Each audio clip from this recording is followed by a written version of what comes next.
Luckily, I don't have to do this call by myself. I'm joined by some of my smart, amazing, brilliant, funny, talented, gorgeous, and handsome friends who are up on this stage. So shouts out to them: Gary, Isaac, Duran, Noel, Adrena, Jeff, my man Jamal up here, Dwayne, Dre Davis, Askia, Jermaine, what up? And we got a few people that I know are going to come in later on. So Gary, just keep an eye out for the rest of our crew. I definitely want to see Dean. I definitely want to see Natasha when they jump in here as well. And then shouts out to everybody that's in the audience. Before we get started, I need y'all to do a couple of things for me. First things first.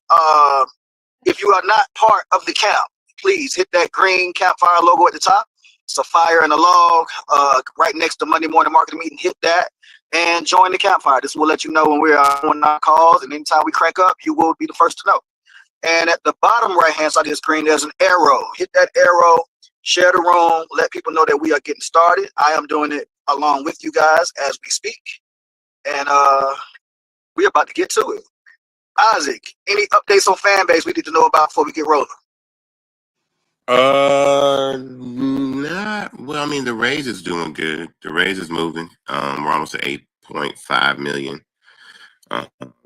We raised about 3 million in 3 weeks, over 3 million in 3 weeks. So it's moving really good. Other than that, we're just we're hard at work internally. Building product and handling the growth. So yeah. Shit, blessings on that growth on the That's raise. right. Like I love this upward momentum that you've been having over the past few weeks, bro. That's a blessing. Yeah, man. It's been awesome. There it is. All right. So we're going to jump right into it, guys. Today's topic is award-worthy marketing. It's kind of a Grammy recap, but I don't want to necessarily go over the awards and everything that happened. I really want to talk about the marketing around it, during, after, and just seeing how any of us on stage, anybody in the audience, either tapped in last night or feel like they can kind of take from it and do something cool today. Last night, I will tell you guys that the Grammys holds a special place in my heart. A lot of people in the music business, depending on who you ask, you'll get, kind of a 50-50 answer. But the Grammys is a big thing to me. The Grammys is the thing that made me want to be in the music business. And I remember when I actually got in the music business, I remember being so busy that I missed a couple of award shows, and I had to go pick up some flyers. I tell this story every year around this time of why it means something to me. There's a young lady by the name of Angie who used to work for a guy named Real Street. He used to do the big street team stuff here in Atlanta when I was first in the music business. And I went and picked up something from her on a Sunday, and I'm just just shooting the shit with her, having a conversation. And she's like, "Nick, you got to go. The Grammys gonna come on." And I'm like, "Oh, okay." And she was like, "You not watching it?" I'm like, "Yeah, when I get home, I guess I'll cut it on." And I kind of was very nonchalant about it. And she stopped me and she's like, "Nick, you're in the music business. This means something. These awards, this is when they recognize who are the tops in our field. And even if you don't agree with who they pick, this means something. Historically, we gauge people's success, their legacies, a lot of times on the awards that they win. And the Grammys, this is the Super Bowl for the music business in a lot of ways." And ever since she kind of sat me down and told me that, it made me kind of look at it significantly different. And I'll be honest, I have been disappointed with the Grammys in the last few years, but last night was like the return to form for me. That it was the shiny, big event that I had grown up on. It was it looked big, it felt big. It didn't feel like there was an agenda around it. I didn't feel like they were trying to make it too black or too white or too LGBT. It just felt like a dope night where we recognized some amazing talent. And there were things that I had not seen in a long time, and the field was stacked. It was just good. I was really, really excited about it. But what I really liked was, as I'm sitting there and engrossed in the moment of it, I liked all the marketing things that I saw around it. And that's what I want to harp on today. The Beyonce meme of her being surprised when she won the award.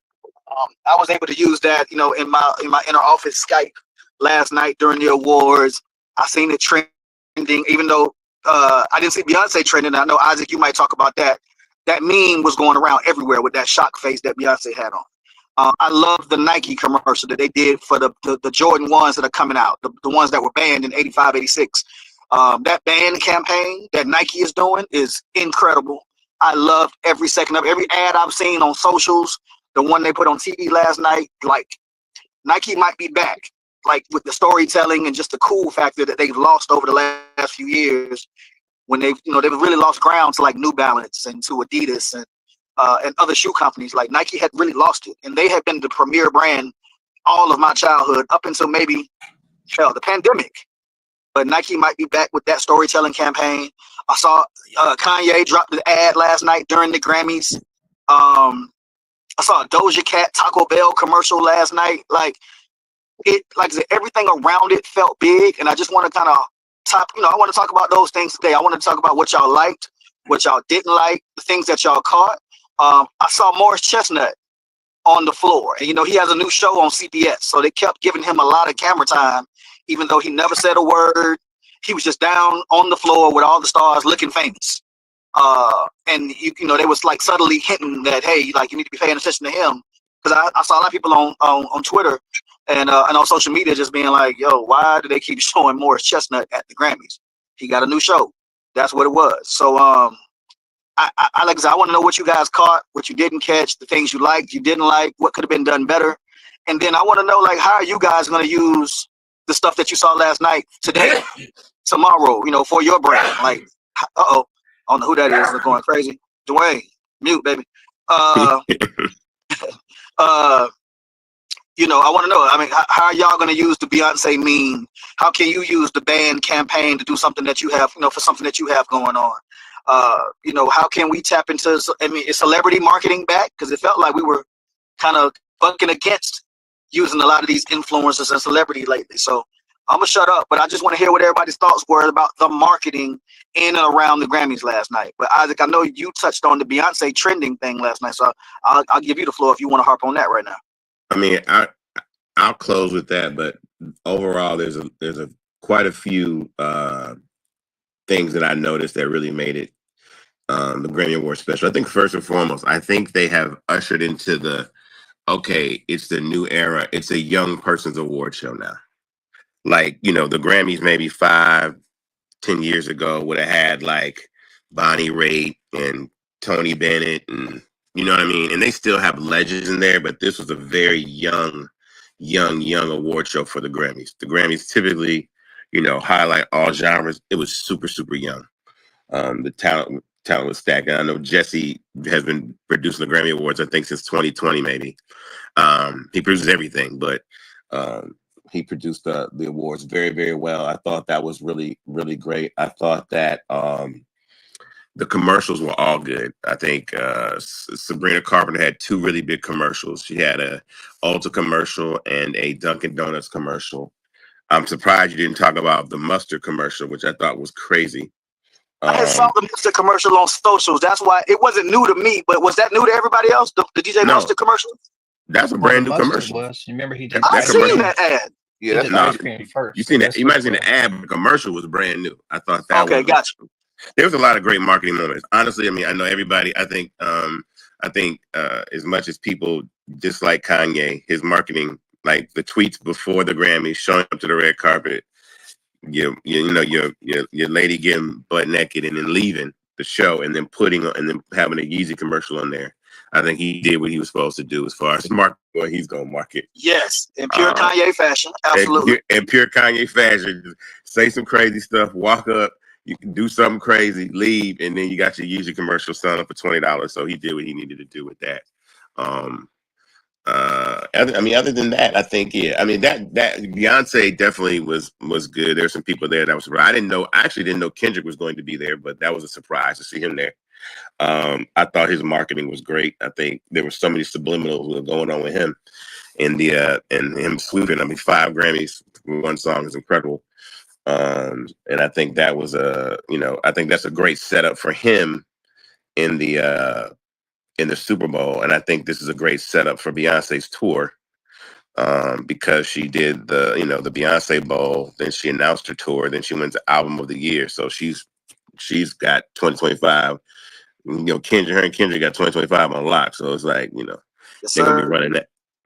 And then so the Twitter thing, bothered me, but it wasn't anything that I didn't expect, because matter of fact, Dre sent me something. He was like, Beyonce winning the country album is the DEI of the Grammys is DEI or whatever. And it looked like, and when I saw that tweet, it looked like it came from, who did it look like it came from? I was like, that's not his page though. I Dr. can't. Luke. Yeah, Dr. Luke. It looked like it's a Dr. Luke fan page. It was like Beyonce winning the Grammys is DEI. And he was like, well, that's the consensus on the app. He's like, it ain't from him. And Drake was like, no, but that's what's going around. So then when she wins, typically, I check Twitter for what's happening in real time. So I saw all the real time things that were happening. And so when I went there, surprisingly enough, Beyonce was not anywhere in the top 30 as far as a trend on Twitter, and I wanted to make sure, and I asked people like Jeff, and I was like, do you see her? And she wasn't there, and that was intentional because she would be relatively high even with all the stuff that was going around. The fact that Blue Ivy and Jay-Z were trends on Twitter, and everybody was trending except her, and it was intentional. And then when she won for Album of the Year, she was there briefly, but then it disappeared again. So it was up there, and then somebody must have turned it back down because I was like, okay, now they really playing. But that's unfortunate, but that is the par for the course of what's going to happen on platforms like X and others, where these guys are just going to censor and show what they want to show. Yeah, it is. I got a question for the room. It's a big marketing initiative, clearly, with MasterCard doing these videos for commercials. They did one last year with Scissor, and obviously they did the Lady Gaga one this year. I wanted to know if people are finding it impactful. I liked it. I really liked the song. I really liked the video. The visuals were fly. But do you think that's going to make impact as far as her project, or is it working for everybody? I want to know. Yes. I'm actually interested in hearing the project for sure, because it kind of looks like she's kind of gone back to her OG roots from the Gaga that we knew in the beginning. Is the very electric dance that seems to be, and honestly, I was even from the show last night, that seems to be making a comeback. Like I was even just listening to I know Charlie XCX, and it's a lot of that EDM kind of sound is back on the pop side pretty heavy. Yo, Charlie XCX album is crazy. If you haven't listened, yeah, my daughter loves her. Like loves that girl. I actually thought she was gonna win Album of the Year. Like her album is that's fire. Like her album is crazy. So if you haven't listened to it, check it out. I actually thought everybody except Beyonce was gonna win that Album of the Year. That was a shocker to me. They're all good albums. Sabrina Carpenter has an amazing album. But I think it's deserved for Beyonce. And I think from an artistic standpoint, she's the only one, I think, out of all the artists, and maybe the other young man, I can't remember his name.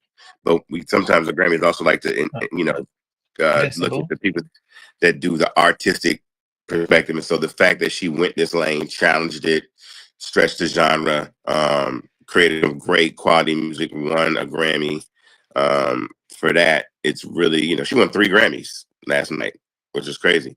And so, but I think she stretched the genre. So that was the most artistic stretching album as far as just trying to make something commercially successful and a great album. So, and the young kids, they got time. They looked a little disappointed, but I'm like, y'all got time. Y'all got to do it like Beyonce. Keep putting out albums. Y'all keep coming back and keep doing it. So for sure. That boy Kendrick had on that Canadian tuxedo too. With that exactly. That's why I say the subliminals he was dropping. That was hilarious. Yeah, and the other thing I noticed as well, and it was a really, I didn't get to watch all of it. I had to watch the snippets because I almost forgot it was there. I got invited to the damn thing and everything. I was like, oh, it's over. I looked at my wife. I was like, there's no way we're going. It's over. I said, I didn't even realize it was today. That's how far away. So from that perspective, Nick, I think the marketing was probably going through a shift. Maybe they're going more digital, because I didn't even know the Grammys was today. I checked my email and I'm like, oh, we're gonna go to Grammys next week. And I said, hold on. And I'm like, it's today. It's happening now. But you know what, Durand? You know what, Durand? I think they were kind of, I guess, I don't know if low key is the right term, but they were trying to be a little subtle because of everything going on in LA. They didn't want to look like, oh yeah, that makes sense. OD celebrate. Yeah. Because I'm like, damn, I always hear about it like weeks before, but that resonates. So now that do make sense. The lack of media. I keep saying the lack of media we have covering music, not just black music, music in general, right? It's like you damn near have to mine for the information now versus in the past where the information was always overtly right there in front of your face, whether it was albums, award shows, videos, whatever. even to Jeffrey's part about the MasterCard thing, right? It's amazing for SZA to do it last year and Lady Gaga to do it this year. Well, I don't know what the viewership is to the Grammys. Let's say it's 3 million people, 5 million people. I'm not sure what the numbers are, but to have 5 million people sitting in front of a TV at one time, and if they're watching this, then 99% of the time they are fans of music, right? So to put your video in front of those people at one time versus trying to put it on your Instagram page or put it on your TikTok page or some shit like that, it's like, damn, Lady Gaga got a new shit out or SZA got a new shit out, right? We don't have these platforms no more to promote artists. So, and the other thing for Black music, I know we're talking about marketing. I want to talk about the lack thereof marketing, really, because we know there's damn near 200 some thousand songs uploaded a day. That's just for hip hop and R&B. That's not even all genres. Over 200,000 songs uploaded on platform per day, millions per week. And there's only 4 to 5 songs, maybe 6 if you're lucky, that can be nominated per category. So to even be nominated is a thing, and then to break through and win is a whole nother thing. But it also goes into the lack of, and just because somebody does numbers, I seen people complaining that Future didn't win. And I said, he shouldn't have won. He shouldn't have won. Not at all. Like, what he's doing artistically is not of high value. Yes, he sells a lot. Yes, he is popular. Yes, he is famous. Yes, he makes money. But there's no artistic value into what he is creating. And the Grammys, just like the Oscars, they also award not just your success, but they award the artistic value of what you are putting out into the world. And And so look, it's funny you say that because me and Tiff talked about that last night, right? Like y'all know on this squad, I speak up for her all the time. I love Sexy Red. I love all that ghetto shit. I love it. I'm a Glorilla fan. I love everything come out of Memphis hip hop. I love it. Lil Baby, Gunna, all of that. But last night, as we was watching the Grammys, there was a clear separation of like, okay, this is the Grammys. That segment with Teddy Swims, Benson Boone, who else was in there? It was like a segment of like back to back. Oh, the girl Ray. There were like 5 or 6 artists that performed back to back, and I'm all like, the best new artists. all the best new artists. And to Dean's point, right? To Dean's point, I know Future wouldn't have been in that category anyway. But during that segment, think about some of the other artists that we love and that we listen to all the time. Could their music have fit in that segment, no matter who it was? Because Doechii, to me, felt right at home in the mix of that, as far as artistic creativity, in terms of raising the bar, all of that. Like, and as much as I love other songs, other artists, my first thought was they would look crazy in this little mix right here. So I 100% agree with you, Dean. Nick, I think that's going to change, though, Nick. I think that, so it reminded me when Third was talking about music. First thing I want to say, because I was going to add that in earlier, they definitely spotlighted the influencers, Casanat, Keith Lee, all of them was there. So I'm interested in seeing how they're going to woven that in over the years as far as promotion. But as far as from a music perspective, it's that's a difficult one for me because when I was growing up and I heard someone from Atlanta being from Detroit, when I heard the music, it gave me an experience of what the culture is like there. The vernacular is in the music, the accent is in the music.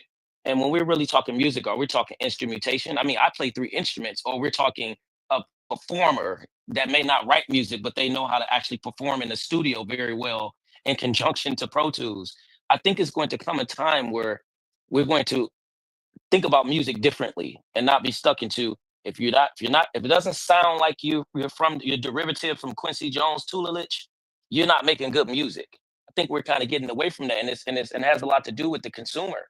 When things go mass market, Nick, it's kind of hard to control what we think is value with it. When you get billions of people listening to it, they're going to have different reasons. Like I've talked to my wife and she says certain things like, oh, I want it to sound this way. I'm like, well, that instrument can't go their way and the hi-hats are off. She's like, I don't care about any of that. This is how I feel about it. And this is my wife I'm talking to. I'm sitting here a musician and she's like, I just like how this part is in the song. And then I asked my son, like, why do you like Polo G? He's like, because I like what he talks about as it relates to my experience of what I'm going through in school. I said, but not like the beat. You don't like how his vocals, they mixed it really well on that part. He's like, no, that's cool, but it's really what he's talking about. So I think people are going to really judge music way different than how I was taught music should actually be judged, and the Grammys are potentially going to follow that. So they may become Grammys may become more commercialized and still keep the value, but just really skate to where the puck is going from the mass market. I'm going on mute. Hey, so Yeah. look, hold on, Dean. We're approaching the midpoint of the call. Everybody in the audience, if you want to add to the conversation, if you want to ask questions, whatever it is, please raise your hand. Gary's gonna start bringing you guys up. Also, I saw in the chat and let me cut this off before it happens. If you're gonna ask about investing in Fanbase, you can ask it in the chat. Isaac, you take a look at it if you know how you want to respond. But matter of fact, Isaac, if you want to go ahead and give the default, this is what you got to do. Yeah. Let's go ahead and get that out the way, because I know people are going to jump on the stage and interrupt the conversation Well, with. I'm about to go. That's what I'm saying. I'm about to go anyway, so I'm about to dip. But you can go to engine.com/fanbase to invest. Those of you that are in the call that want to learn about investing in Fanbase. So startengine.com/fanbase. The minimum to invest is $3.99, and we'd love to have you as a part of this equity crowdfund. So for sure. There it is. Gary, so start looking for hands, the people that want to come up on stage. Dean, go for it. Let me just run this down right now. I had a real call last night in real time of the Grammys from somebody we all know that work in the industry, right? And they called me and they said, bro, why the fuck did Rhapsody win her award over Lotto? They was mad, right? They worked at Lotto's label, all that shit, right? They was mad, like called me cursing last night. And I looked at it and I said, well, let me go see why she won. And this is what I mean about the marketing, Nick. I literally wrote this down last night. I'm gonna call it out really fast. She did this is Rhapsody, Jimmy Fallon. Song was on Madden. Jean's open mic. Patso did all her artwork. Patso worked under Virgil for 10 years. She had the #1 most added song at radio. She had a partnership with Vero. She did a national radio campaign. She appeared on the Joe Budden podcast. She appeared on Ray Daniels podcast. She did the Proud to Pay campaign like Nipsey. She did the Colors. She did an out-of-home marketing campaign. She did a merch and capsule collection. She had Felicia Rashad on her album. She had fucking Hit Boy on her album. Dixon, Erykah Badu, Lil Wayne, Ninth Wonder and Young Guru executive produced it. Managed by Rock Nation. Her press was Forbes, Associated Press, Up Rocks, Clash, Stereo Gun, NPR, Billboard, and Vulture. That woman did all of the fucking work that it takes to win Talk about it. Talk about it. What fucking thing she needed to do from a marketing perspective to bring home a Grammy. The problem is just because an artist releases a fucking song and your video is dope and you popular and you got millions of Instagram followers, that doesn't mean that you should be awarded, not rewarded, awarded for your work. Right? And what I'm saying is people just putting shit out and they're making money, but they're not making art. And there's a big difference. Okay. And that's why we fucked up. I'm gonna throw the grenade. I'm gonna throw the grenade on the way out the room. I'm gonna throw the grenade. You said you had to go. No. I'm leaving. That woman deserved that Grammy last night. Hold on. I'm throwing the grenade. I'm leaving out the room. You are absolutely correct, 100%. But the Grammys will forever, when it comes to hip hop, always be biased. When it comes to hip hop, based on the way that the chapters are set up. I said that all the time. There's no way. It is 10 times harder for people on the East Coast and the South to win Grammy Awards than it is on anybody on the West Coast. So San Francisco and LA have the largest chapters. So when you're voting on these awards, and hip hop is the only real regional, Rhapsody is a Southern artist. She's from North Carolina. Listen to what I'm saying, dog. I get that, but you just said Rock Nation. Listen to what I'm saying. Yeah. And she did it. And I'm not picking Rhapsody. I'm saying that. Think about this. Even when you look, I looked at the all-time Grammy list of winners. Somebody that's in the top 10 of all most Grammys ever won is Anderson .Paak. Mm-hmm. There are 20 other rappers that should have more Grammy wins than Anderson .Paak. 20 easy. And I love Anderson .Paak, right? But when you look at that list of the top 20 most Grammy Award winners, it's Jay-Z, it's Kanye, it's Anderson .Paak, Andre 3000, Outkast, Eminem. I can't remember who else I saw in there. Kendrick's in there, but the Grammys have always been, when it comes to rap music, very, very West Coast biased, because we had this conversation the year, I can't remember what, like when Baby Keem won or something crazy. Mm-hmm. Baby Keem beat everybody, and everybody was upset. And the point is that San Francisco and LA have the largest voting chapters in the country. There's 13,000 voting members, and Atlanta only has like 1,500 members, and then San Francisco has 3,000 and LA has 3 or 4,000, they're gonna win those awards all the time. That's the one thing that needs to be adjusted. It needs to be some sort of like cap adjusted for that. But I believe everybody, I believe that Rhapsody should win those awards, absolutely. But in the way that Kendrick won, he had the phenomenal year, and Kendrick always wins. But there is a bias when it comes to hip hop. The other genres, not so much. That Well, I was gonna add to that. And it's also the familiarity of the voting members that most of them Correct. are older too until the last, they're trying to make a change now. But before 2020, you're looking at guys that are 50 to 80 that are voting on these albums. And the only thing they see when you think of a Baby Keem or any of these West Coast artists, who are they normally using? Raphael Sadiq, all these other big producers and engineers and people from those areas that are working on these albums that you just mentioned, a lot of them on Rhapsody's album. So they're just going down the list checking boxes. They probably never even heard a lot of records. So that's a great point. My point is from a music standpoint, music and content standpoint, it's not about Lotto, it's not about Rhapsody. This is about I'm talking about hip hop as it relates to marketing also, right? Because even who you make music with is a form of marketing in this music business. This is why you should say, oh, Jay-Z produced by Pharrell and Snoop Dogg produced by Dr. Dre, because that is a form of marketing, right? Brand positioning, who you are aligned with, that is marketing. And just because you got little such and such that made the fire beat in his grandmama house and it's streamed 50 million times, that don't mean your shit is going to get rewarded or awarded.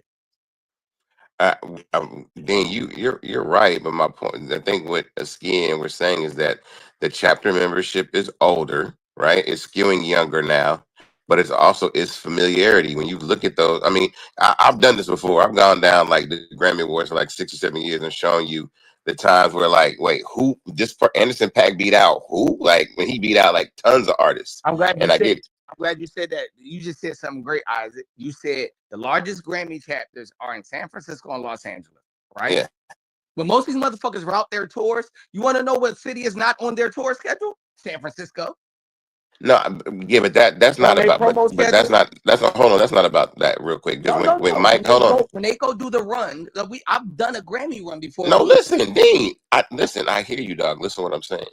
When Mike, last year, when Mike was up for the Grammys, I text Mike and I was like, Mike, this is how you win these awards. This is how Alicia Keys won all them awards back in the day. This is how my dad won an Oscar. You have to go do private shows for the Grammy membership. You got to go talk to hands. It's like running for office. And Mike knew exactly what to do. That is why he's probably the only one that went out there and did all those things on the West Coast and did that run and shook those hands and met all those memberships, because those are the people that are voting on you. So that's why Mike got those 3 awards last year. Because again, he did the process in doing the political run. Now I don't know, and I'm pretty sure Rhapsody did the political run. The artists are going to do the political run. Lotto probably didn't do the political run, but you got to do those runs when you go out there and make those. So you want to know who else didn't do? So hold on. Let me stop y'all because I know we're gonna run. I'm out. Yeah, I'm jumping out. There you go. I want to get to everybody that we got on the stage because we at the midpoint. Dean, I'm gonna definitely get back to you because I want you to finish your point. Because I'm with you, Dean. I feel like there was like the word that everybody used, even Isaac, was campaign. There was a campaign put in place, and and that's the thing I want to harp on today. So everybody who jumped on stage, marketing. Yeah, marketing. That's what I'm saying. I want to talk about the marketing campaigns from last night. I don't.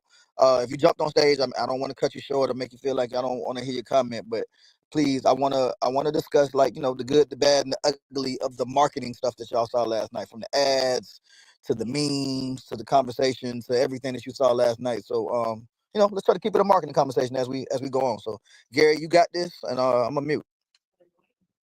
Yes, indeed, Jason. Welcome to the stage. Tell us where you're calling from, and what would you like to add to the conversation this morning? I'm in what will now become the 51st state. I'm in Vancouver, Canada. And I guess my question is just, thank you. My question is, I love y'all like there's no border. I just want to say that. The question is for the future for marketing. How do you all see AI impacting it? Like, do you think there's any hope for artists that are using beats produced by AI? And will they be able to tell the difference? Like, do you think they'll respect it at, say, like at this level, like at the Grammys, and and whatnot. Because I know there's some teenagers in their basement that I hope to give the ability to do beats and things like that. And then secondly, if the lyrics are written by the artist, but AI is doing the vocals, because that's a different question. But really, my biggest thing is the beats. And I'll say for context, because I was looking for someone on the app to do beats for me, and I couldn't find anybody. So I use AI to do beats. Either way, to me, it just empowers a little person. But that's my question. I'm done speaking. I will say AI is here to stay, but and I don't think it's going to be on a small scale, because even last night the Beatles, their album was nominated. It was AI driven. Yep. So it's here to stay. I mean, when you got somebody like the Beatles using AI, it's a wrap. Yeah, so on the AI tip, my app is freezing, so preferably you guys can hear me. Am I audible?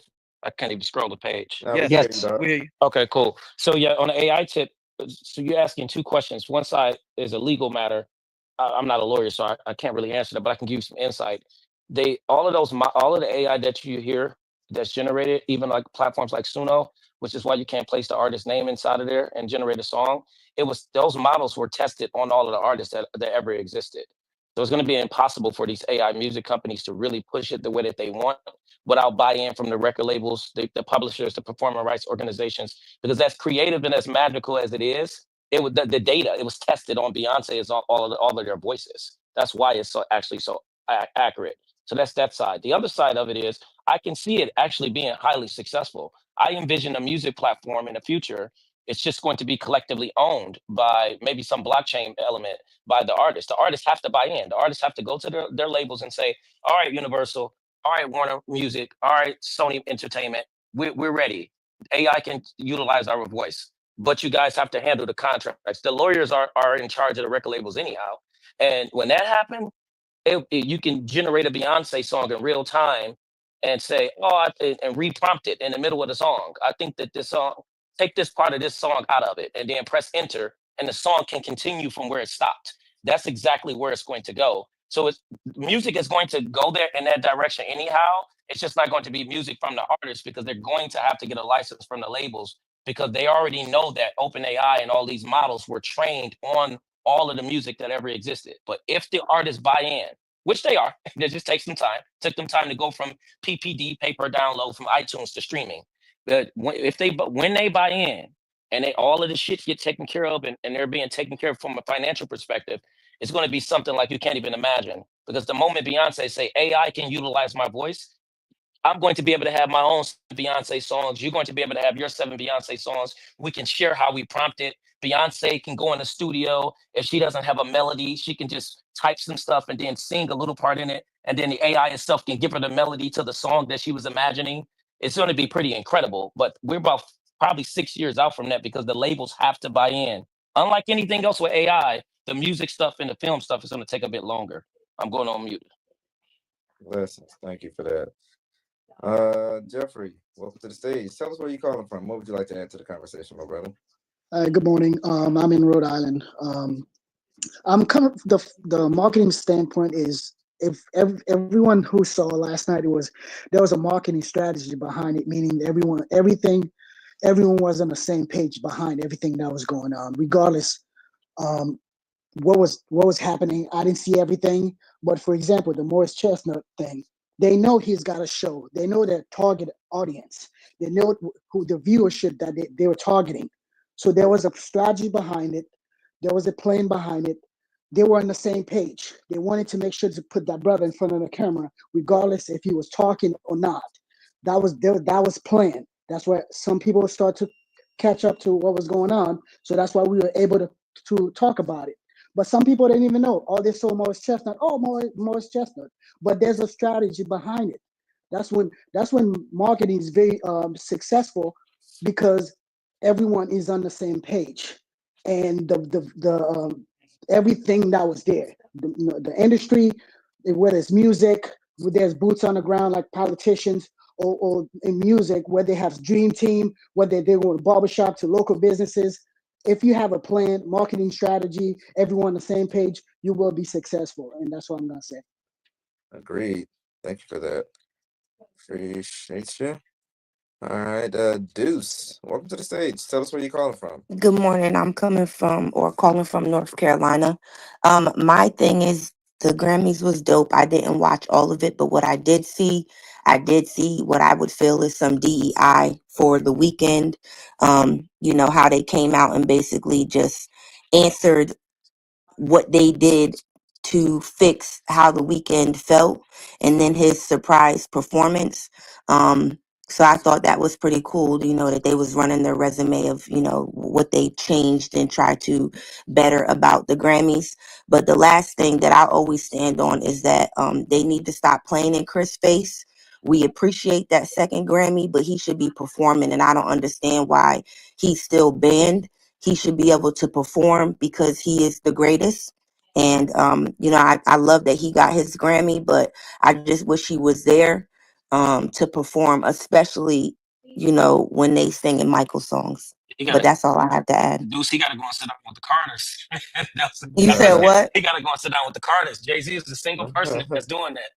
I'm telling And you, that's I'll, frustrating to me. And I love Hove, but Hove got to get it together. You hating? That's hate at this point. That's not hate. But first of all, Rihanna is arguably one of the biggest artists we've ever had in the history of music. That's number one. Literally. She's one of the most successful artists in the history of music. That's number two. Number three is she was publicly beat, right? Publicly. Pictures went all over the fucking world, right? This woman sat down with Oprah, Gail, whoever she sat down with to discuss this and that. Number two, that as he mentioned, Jay-Z is the most powerful black man in music. Quincy Jones has passed away, Diddy's in jail, and Clarence Avant has passed away.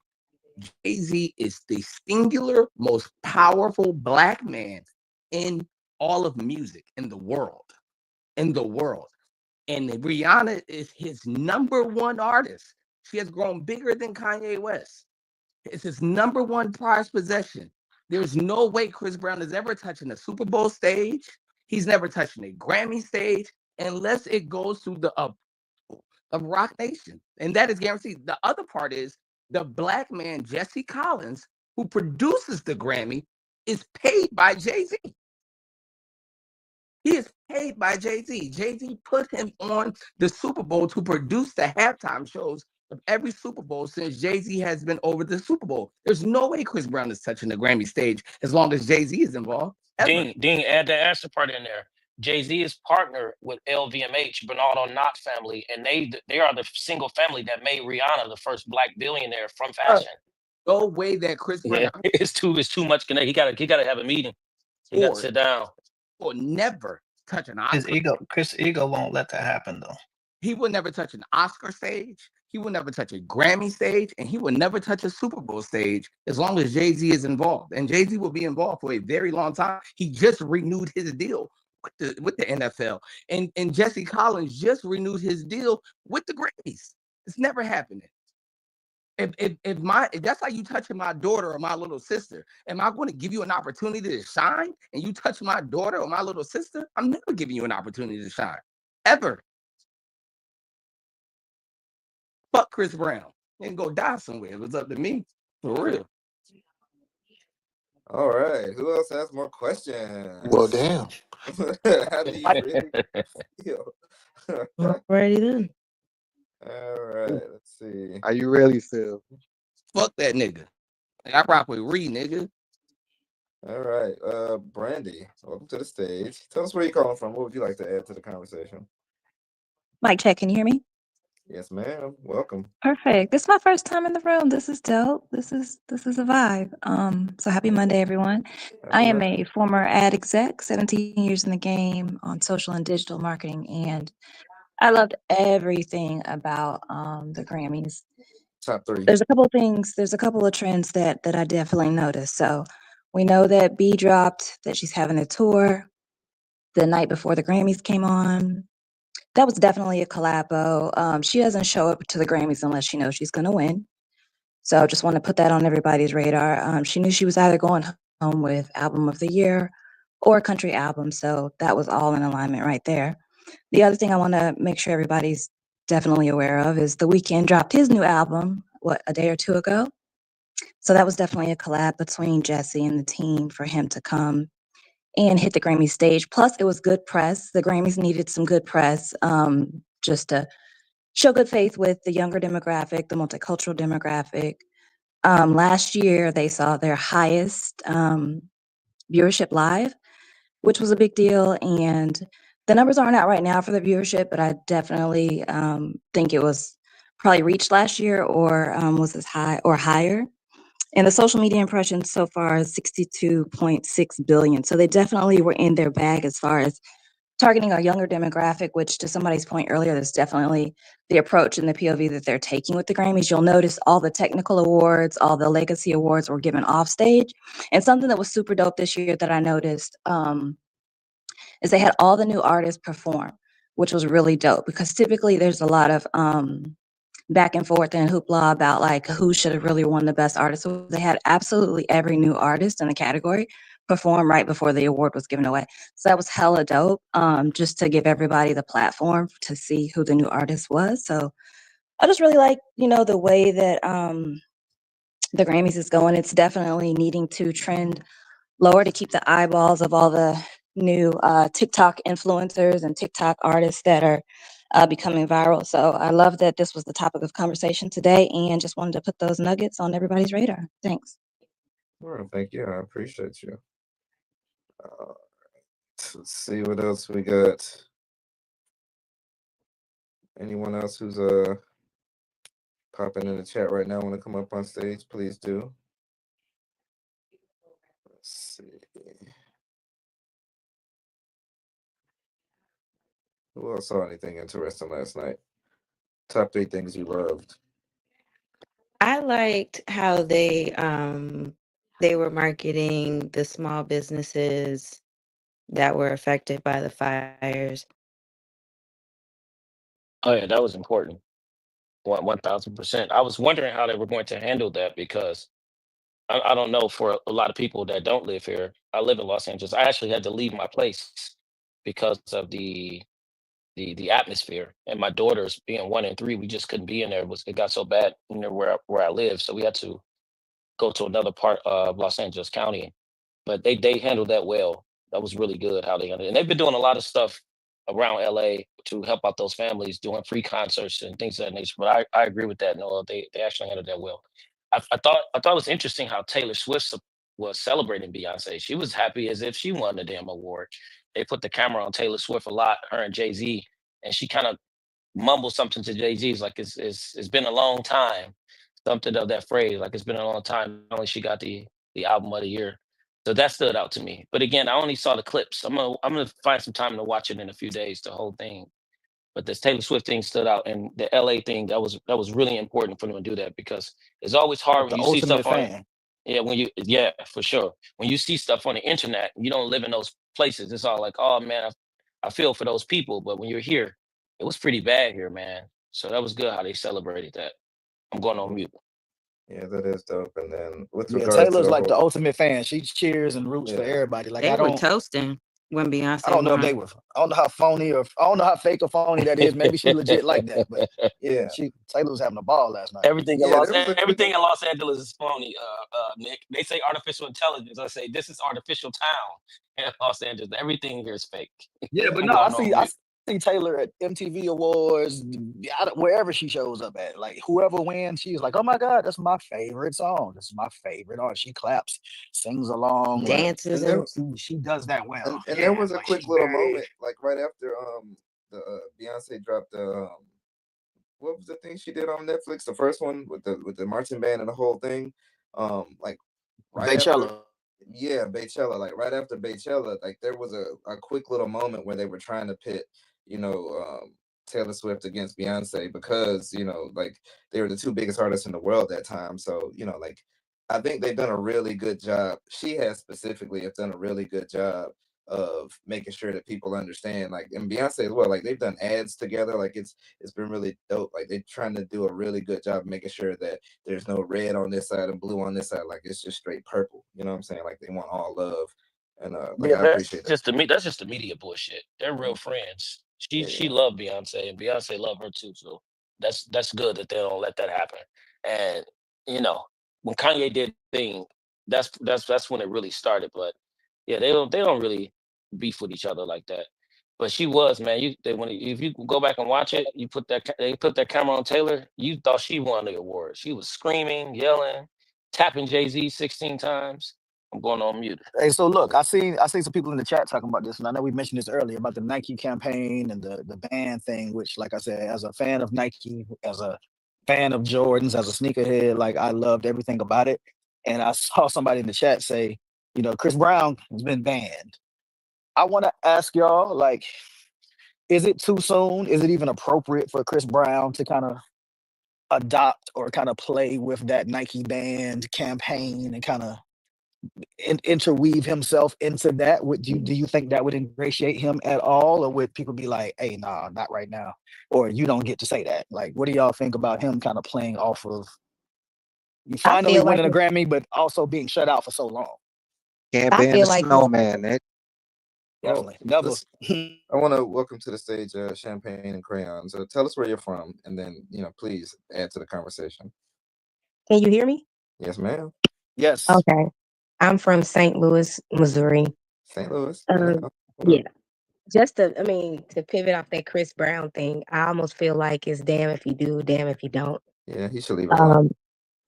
Um, he's being ridiculed for stuff that he's did 10 years ago. So it's almost like it take the money and run type of thing. It looks like with that. But one of the highlights for that night last night with the Grammys was Doechii being one of the newest artists that win, and her representing the dark skinned females, and also her announcing that it's only 3 females that's won that category that she won last night, which was including Lauryn Hill, Cardi B, and now herself. I think that was a really big moment for Black women, especially the Black women in the audience that were standing up and kind of saluting her moment. So I think that was pretty big. Yeah, I like to Dean's point earlier. I think Doechii, similar to when he talked about Rhapsody, Doechii did all of the marketing things that you need to do to campaign. I was shocked that she won with her being so new, but I watched Doechii do, NPR Tiny Desk. I watched her do the interviews. I watched her kind of run around and do all the stuff. And you know, she's not an overnight success. She's somebody who's been around for a while. She's had a couple of records that popped. She had an R&B record that popped last year that everybody loved with Kodak Black. That what it is. She took the what it is, yo. What's up? The Trailville record and flipped it. A lot of people didn't know that was her because she's rapping. It's so heavy rap right now. But she had an R&B record last year that people actually forgot was her. And so everything that she's doing feels overnight. I've seen people call her an industry plant. I heard people say TDE bought the award. It's kind of crazy, but Doechii did all the stuff. She did all the marketing things right, and I'm actually like excited about her. But with the Chris Brown thing, Nick, he's going to have to do something super larger than life. Like he's going to have to build an open AI or something and make like 20 billion. Because if he's solely thinking that he's going to just lay back and just focus on music and one day they forgive him, it's just not going to happen. As long as they have power on them, they're going to utilize that power. So he has to become successful outside of his industry. I mean, think about Kanye. Kanye has done a lot of stuff. I'm not saying it's equivalent to what Chris Brown did to Rihanna, but he did a lot of stuff that they probably would have attempted to blackball him as well. But he sold more shoes than Jordans. Like it can't. It's over. Kanye is out of here. And my assessment is it's Jesus Christ, Michael Jackson, and Kanye as far as some of the most famous people to ever walk Earth. So Chris Brown's going to have to step out of the music industry to get the music industry to respect him. Because as long as he's reaching his hands out, short of Rihanna and ASAP sitting down with him on a show and her forgiving him publicly, sitting next to him, and ASAP saying we all good, he's done as far as getting that notoriety that he wants on the other side. And it's unfortunate because he's one of the biggest artists ever as well. So he's going to have to step outside and really make some noise. He's going to have to pull a Donald Trump for sure and force the record label to listen to him, or you can then threaten to buy it. You don't have to drop a shoe. Yeah, you don't have to drop a shoe sneaker con. I like the Jesus Christ Michael Jackson and Kanye. That's a shirt. Like if Kanye ever get a hold of that shit is out of here. Yeah, bro. Oh, that's a fancy. That's gonna be a shirt of the year. Not even close. We got a few more minutes left on this call, man. Anybody else want to jump in? Like I said, I'm getting hit on all sides. People is hitting me on X right now. People hitting me on LinkedIn talking about it and just the marketing around it. Anybody else want to get the last few comments in before we wrap this thing up? Shit, I want to hear some of the top 3 most interesting things people have hit you in the last 12 hours. Like, who's the most interesting person Yeah, to hit you, everybody and hit. what did they No, send you? everybody hit me about the mustard ad. Like I said, I thought I'm like I've seen this before, so I guess maybe I'm tripping. Me I too. saw a version of it on social, so everybody did like the mustard ad. People hit me about that. Is that gonna make people start eating mustard more? No, and that's funny that you say that because that's what I was thinking earlier when y'all mentioned the MasterCard ad. Like the thing that they did with Gaga, I'm like, that don't make me want to go get a MasterCard. I don't, that doesn't really move me that way. Make me want to listen to her So I music. don't know how effective that is. It will. I think it will be for the simple fact, even if they don't eat it, it's a collectible. So like they're still gonna go purchase that to say I have a DJ Mustard bottle. For sure. No, And I'm I with you think on that. with the Lady Gaga reference and MasterCard, they probably are gonna have specials like for her tour, like discounts if you're a MasterCard holder. Because the video was intriguing. It's like I might want to go see that. And then they'll have a MasterCard pre-sale deal. Yeah. I think, Yeezy promoting a $20 shoe during the Grammys. Everybody's talking about that. I mean, he's done that before, but if y'all remember, was it Super Bowl? I think it was Super Bowl of last year when Kanye did he just had like a phone. It was like a selfie down there. Like he took a video of himself on the phone, and like that was his commercial. It was Super Bowl. I know for a fact it was Super Bowl of last year, and he held his phone up and he filmed himself talking. It was grainy, it was dark, it was the whole thing, but that was his Super Bowl ad.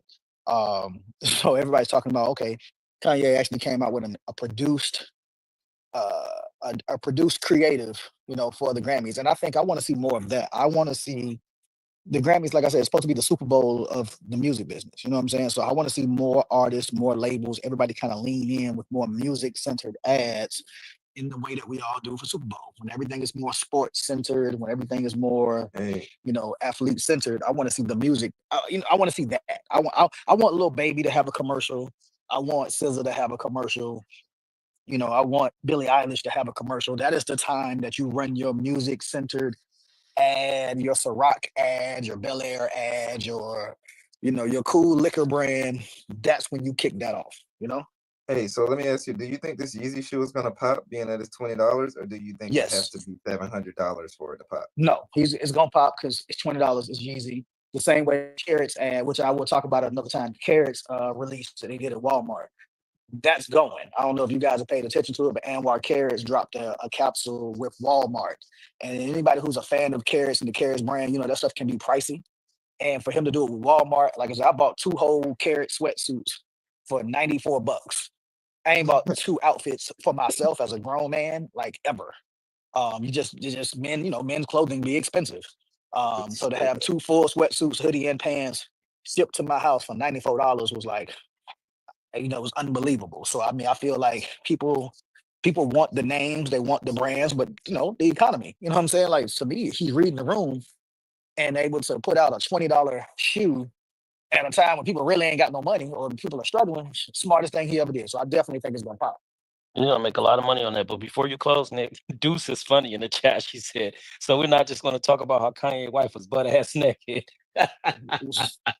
Look what he did with that box. I don't even know what to that say took about me. that no more. That took me out when I read that in the chat, man. I just had to Yeah, say like that. Kanye with the girl. Yeah, I don't even know. I don't know what that is anymore. I don't even have a word for that. Hey man, Um, it's a marketing campaign, bro. You get your wife that'll show up anywhere naked, and then people will pay attention, and like that's He knew it. Everybody was all the attention was coming to him after the shock value. That's It's it.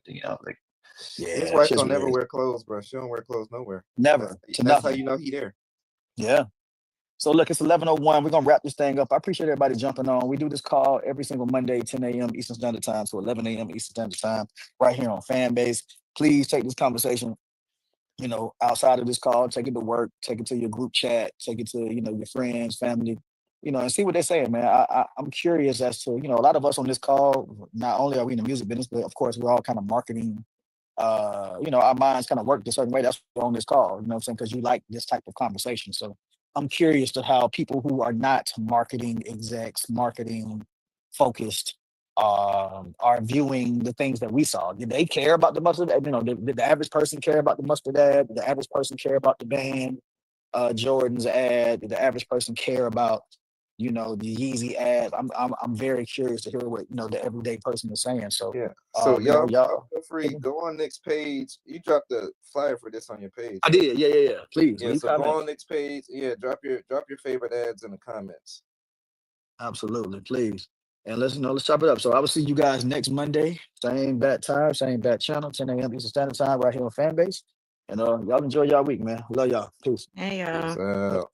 Oh, check Peace. out. I posted what's up, Rody? Our throwback Grammy special from 2021. We had a women's edition for our equity in the industry. So y'all can check that out on my page and the official What's Up Rody YouTube channel. Blessings. Who else got something? Going once, going twice. See Buy y'all my later. vodka. Might as well. Buy the vodka. It's everywhere. All across the Southeast and That Northeast. part. I know you fed up, bro. I got you. I'm gonna do a marketing for you. Hey, listen, y'all. Appreciate y'all jumping in. Monday morning, 10 a.m. Peace. Y'all be safe. Enjoy your week. Salute, Gary. Salute. Peace.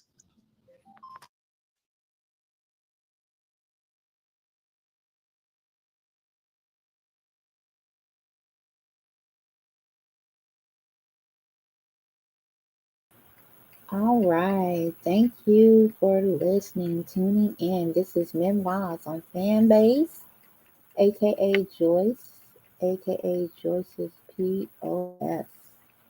And we are signing off. Stay tuned again for another Nick Love Monday Morning Marketing at 10 a.m. Bye bye.